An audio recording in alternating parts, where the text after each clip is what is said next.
भारत में sports culture काफी grow कर रहा है।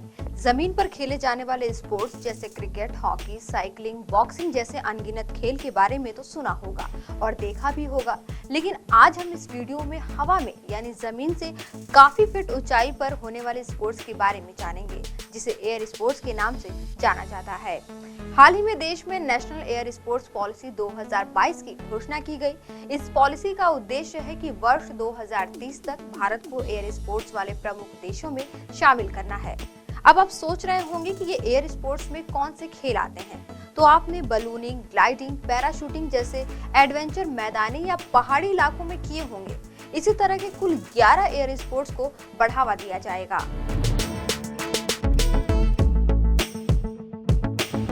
एयर स्पोर्ट्स, जैसा कि नाम से पता चलता है, हवा के माध्यम से जुड़े विभिन्न खेल गतिविधियों को शामिल करना है। भारत में हवाई खेलों की दुनिया में अग्रणी देशों में शामिल होने की क्षमता है। भारत का एक विशाल भौगोलिक विस्तार है, जो हिमालय और पर्वतीय क्षेत्रों से लेकर उत्तर पूर्व में हमारे राज्यों तक, मध्य भारत के मैदानी इलाकों से लेकर पश्चिमी पूर्वी तटरेखा पर तटीय क्षेत्रों तक फैला हुआ है और इसलिए हमारे देश में विविध हवाई खेलों की व्यापक क्षमता है। एयर स्पोर्ट्स के लिए देश में भी एक बड़ी आबादी है, खासकर युवा इनमें साहसिक खेलों और विमानन के लिए एक बढ़ती हुई संस्कृति है।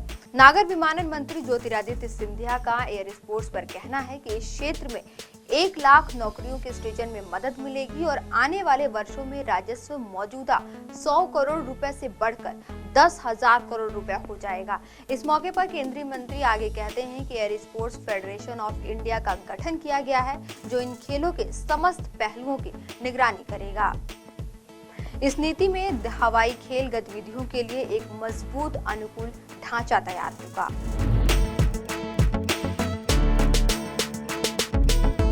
केंद्रीय नागरिक उड्डयन मंत्री ज्योतिरादित्य सिंधिया का मानना है कि यह भारत के लिए सही और हवाई खेलों की वैश्विक राजधानी बनने का समय है।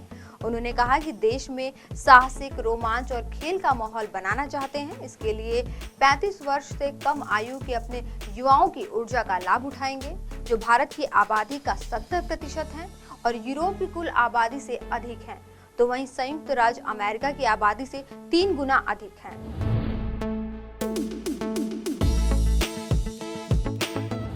माना जा रहा है कि नेशनल एयर स्पोर्ट्स पॉलिसी दुनिया भर में हवाई खेलों से लगाव रखने वाले लोगों को आकर्षित करेगी, जो विशेष रूप से उन क्षेत्रों में रहते हैं जहां काफी सर्दी पड़ती है और इस वजह से वो हवाई खेल नहीं कर पाते हैं।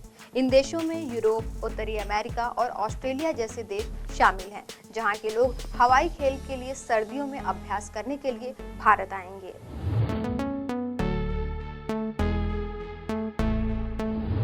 भारत में एयर स्पोर्ट्स से अगर लाभ की बात करें तो केंद्रीय मंत्री के अनुसार अभी देश में लगभग 5,000 एयर स्पोर्ट्स प्रैक्टिशनर्स के छोटे बाजार से लगभग 80 से 100 करोड़ रुपए का वार्षिक राजस्व अर्जित होता है, लेकिन आने वाले समय में उम्मीद है कि सालाना 8,000 से 10,000 करोड़ रुपए से अधिक का वार्षिक राजस्व का लक्ष्य रख सकते हैं। इस नीति से राजस्व और 1 लाख से अधिक प्रत्यक्ष रोजगार उत्पन्न होने की उम्मीद है। इसके अलावा भी ट्रैवल, पर्यटन, सहायता सेवाओं और स्थानीय बुनियादी ढांचे के विकास के मामले में आर्थिक लाभ 3 गुना से अधिक होगा। आज की वीडियो में इतना ही। देखते रहिए PBNS।